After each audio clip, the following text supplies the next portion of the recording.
தீபாவளினா பளிச்சுன்னு ஞாபகத்துக்கு வர்றது பட்டு, பட்டாசு, பலகாரம். பலகாரம்னா ஞாபகத்துக்கு வர்றது மந்த்ரா கடலை எண்ணெய். அபார ருசி, ஆரோக்கியமான உடல் நலம். தீபாவளி அன்னைக்கு மட்டும் இல்ல, என்னைக்குமே கிச்சன்ல இருக்க வேண்டியது மந்த்ரா கடலை எண்ணெய் தான்.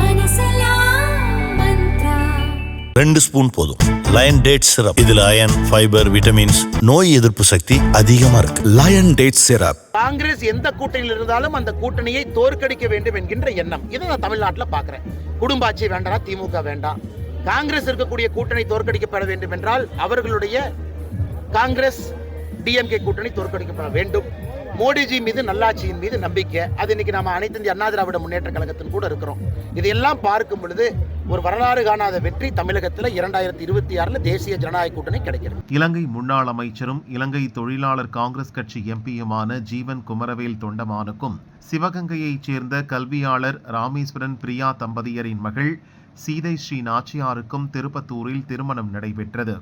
விழாவில் இலங்கை முன்னாள் அதிபர் ரணில் விக்ரமசிங்கே, இலங்கை அமைச்சர்கள், பாரதிய ஜனதா முன்னாள் தலைவர் அண்ணாமலை, மூத்த தலைவர் ஹெச் ராஜா, தேமுதிக பொதுச் செயலாளர் பிரேமலதா, எம்பிக்கள் கனிமொழி, கார்த்தி சிதம்பரம் உள்ளிட்ட தலைவர்கள், கல்வியாளர்கள் மணமக்களை வாழ்த்தினர்.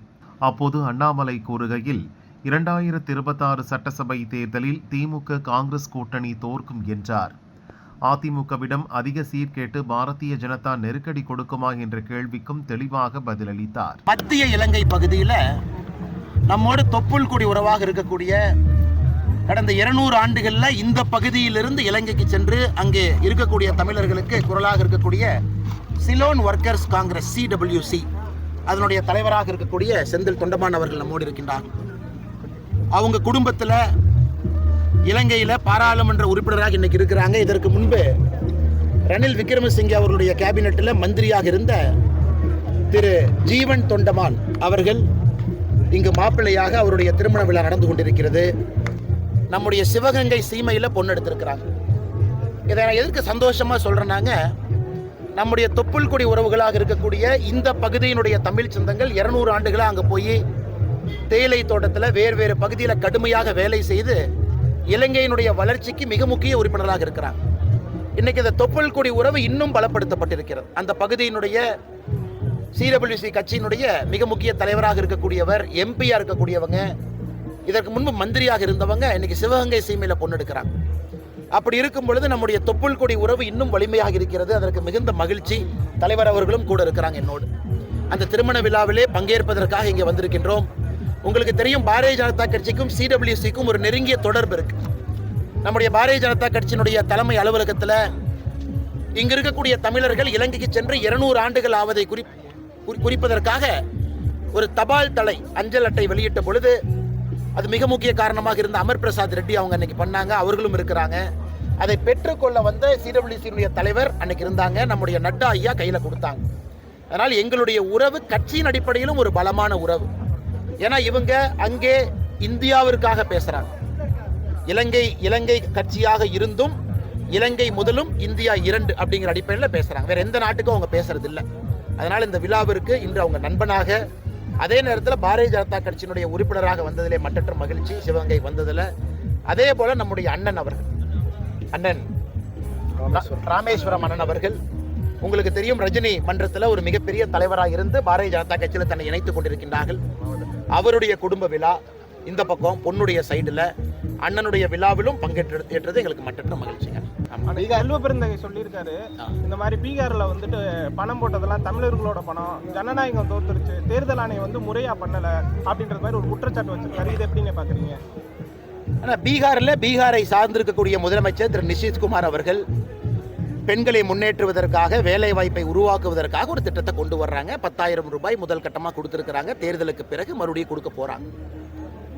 அதே போல இவங்க காங்கிரஸ் கட்சி என்ன சொன்னாங்க, நாங்க வரும்பொழுது 2 லட்சமா கொடுப்போம், 3 லட்சமா கொடுப்போம் இவங்களுக்கு தானே சொன்னாங்க.